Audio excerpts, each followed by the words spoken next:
It became immediately and abundantly clear when God of War launched nearly 2 years ago what a masterpiece it was. That it would go down as not only one of the best games of this console generation, but also one of the greatest games Sony has ever produced. But God of War does have some flaws as well, even though they don't, for the most part, have a significant impact on the overall quality of the game. In this feature, we'll be talking about a few of these flaws. Slow start. God of War differs from its bombastic predecessors in many ways, and the most notable difference is, without a doubt, the maturity in which it tells its story. Part of that maturity comes from the game being willing to take its time with things. It gradually builds momentum and is confident enough to not feel the need to go from 0 to 100 immediately. In the long run, that leads to a better and more engaging story, but for those short on patience, it does present a bit of an issue. That the game starts off quite slow. The first couple of hours don't see a terrible amount of forward momentum for the narrative, and though there's certainly more than enough of other things to keep the player occupied, it does mean that those looking for a riveting story have to be patient for a couple of hours. Too many MacGuffins.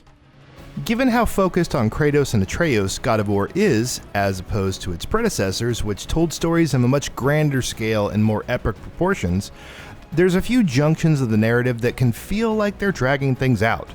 Head to the top of the mountain, but to do that, you need to go to Alfheim. Finally get to the top, but now you realize that's not the mountaintop you need to be heading to. So you make for Jotunheim, but to get there, you need the runes to open up the gate. It just feels like there's one more thing you need to do before you can get to your constantly shifting final destination. Enemy variety. Combat is, of course, a major part of God of War. It wouldn't be much of a God of War game if it wasn't. And thankfully, that's also one of the game's biggest strengths. As good as the combat is, though, the game does suffer from one issue that cannot be ignored. There's not enough enemy variety. Through the course of the game, there's not too many different kinds of enemies that you run across, which means that you end up fighting the same bad guys quite a lot. The core strengths of the combat system ensure that this doesn't ever get boring, but hopefully, this is something that Sony Santa Monica will work on in the sequel. Copy-paste mini-bosses. The problem of repetition in enemy design bleeds into other areas of the game as well. For instance, the mini-bosses. Again and again throughout the course of God of War, players will come up against trolls that serve as mini-boss encounters. And while the game does definitely introduce some variations with some of them, by and large they all function more or less exactly like one another. Given how excellent previous games in the series used to be in terms of enemy designs and variety, hopefully the next game will fix this issue as well. Not enough major boss fights. There's no shortage of mini-bosses in God of War, as we've discussed, but when it comes to the main boss fights, the game is a bit lacking.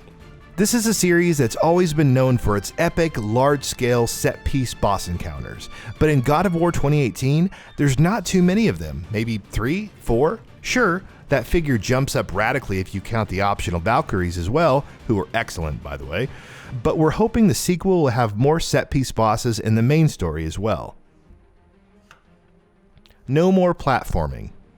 God of War 2018 introduced a drastic change in the gameplay style, changing its camera perspective and the kind of action its combat was defined by, and those changes were felt in other areas as well. For instance, platforming was once a pretty important part of the older God of War games, as Kratos walked over beams, dodged buzzsaws and blades, used his Icarus wings to get past large gaps and whatnot. In God of War, those sections are almost entirely gone. Now the game itself, in isolation, doesn't suffer from not having platformer sections, but we still miss those because of how good they, usually, were in older God of War games. Seeing some platforming section peppered in here and there would definitely have helped with more variety in gameplay. So here's hoping that's something the developers consider for the sequel. Some disappointing side quests.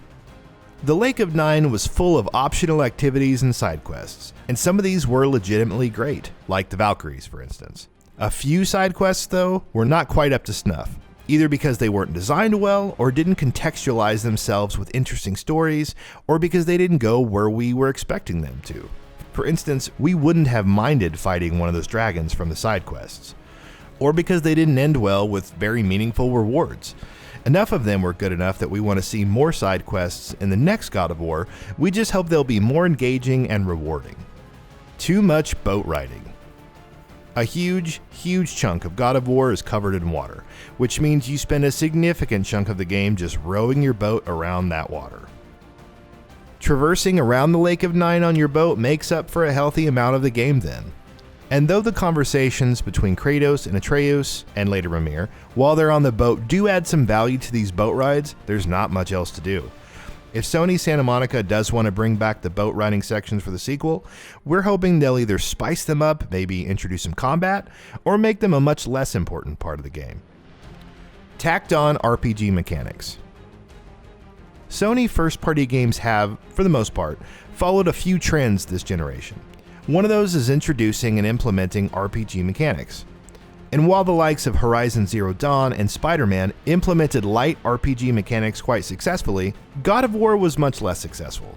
The whole loop of getting better loot and grinding to level up Kratos, Atreus, and their gear felt a bit tacked on, because honestly, it wasn't nearly as effective and essential to the experience as it needed to be. We like the idea for sure, so we're hoping the developers will take the idea further and make it a much more integral part of the gameplay with future installments. The NORNIR chests. There's two different kinds of NORNIR chests in God of War, but we're concerned with only one of them here. The chests that can be opened up by breaking seals are fine, but the ones that require you ring 3 bells are just annoying, for the most part. Figuring out where each bell is and then figuring out what order to ring them in so that all 3 can be ringing simultaneously gets old fast, and the game does it way too often. And that wraps it up. If you like what we are doing, please consider subscribing to our channel, and don't forget to switch on the bell notification icon. That way you will never miss out on any of our videos.